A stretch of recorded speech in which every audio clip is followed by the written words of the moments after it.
పాపల్లే నవ్వమ్మ తీయగా కొమ్మ ఒళ్ళో పున్నగ పువ్వలే నవ్వమ్మ హరి విల్లుగా నవ్వుతూ ఉంటే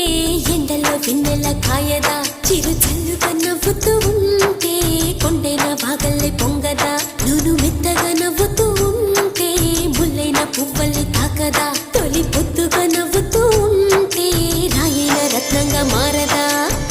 హాయిగా అమ్మ ఒళ్ళో చిన్నారి పాపల్లే నవ్వమ్మ తీయగా కొమ్మ ఒళ్ళో పున్నగ పువ్వలే నవ్వమ్మ